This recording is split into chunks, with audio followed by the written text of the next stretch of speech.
یہ تب کی بات ہے جب محمد علی جناح مسلم لیگ کی قیادت سنبھالنے کے لیے انگلینڈ سے واپس آئے تھے۔ سال 1936۔ اس وقت محمد علی جناح نے 2 لاکھ روپے خرچ کر کے ممبئی میں ایک گھر بنوایا تھا۔ محمد علی جناح کا یہ گھر باؤ صاحب ہیرے مارک مالابار ہل جنوبی ممبئی میں واقع ہے۔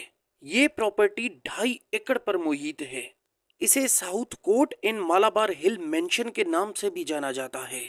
یہ مہاراشٹرا کے وزیر اعلیٰ کے موجودہ رہائش گاہ کے قریب واقع ہے۔ سال 1941 کے دوران یہ قیاس کیا گیا کہ یہ گھر ڈالمیا خاندان کو 20 لاکھ روپے کے عوض بیچا جانا تھا۔ اس پر محمد علی جناح کی بیٹی دینا واڈیا کے استفسار پر محمد علی جناح نے خود اس گھر کی فروخت کو جنگلی افواہ قرار دے کر مسترد کر دیا۔ یہ تاریخی عمارت ستمبر 1944 میں جناح اور مہاتما گاندھی کے درمیان تقسیم ہند پر واٹر شیڈ مذاکرات کا مقام بھی تھی۔ یہاں جناح اور جواہر لال نہرو کے درمیان بھی کئی مذاکرات ہوئے۔ سال 1946 میں کراچی جانے تک تقریباً 10 سال تک یہ گھر محمد علی جناح کی مرکزی رہائش گاہ رہی۔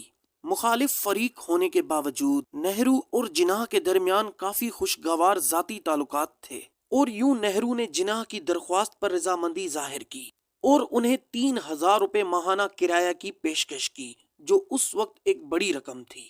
تاہم معاہدے کو حتمی شکل دینے سے پہلے جناح ستمبر 1948 میں انتقال کر گئے۔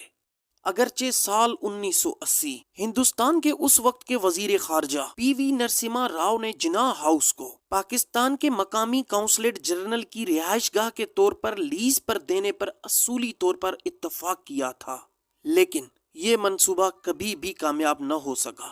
یہ گھر سال 1983 کے آخر تک برطانوی ڈپٹی ہائی کمشنر کی رہائش گاہ کے طور پر کام کرتی رہی۔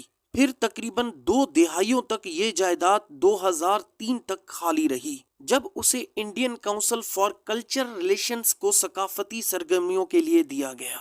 حویلی کی ملکیت کے تنازع میں ایک اہم موڑ سال 2007 میں آیا، جب محمد علی جناح کی اکلوتی بیٹی دینا واڈیا نے بمبئی ہائی کورٹ سے رجوع کیا اور دعویٰ کیا کہ ان کی واحد قانونی وارث ہونے کے ناطے انہیں مکان کا قبضہ ملنا چاہیے۔ 10 سال بعد 2017 میں دینا واڈیا کی موت کے بعد ممبئی ہائی کورٹ نے ان کے بیٹے اور واڈیا گروپ کے چیئرمین نسلی واڈیا کو اس کیس میں درخواست گزار کے طور پر ان کی جگہ لینے کی اجازت دے دی، اور کیس ابھی بھی اوپن ہے اور آج بھی یہ گھر کسی کے استعمال میں نہیں ہے۔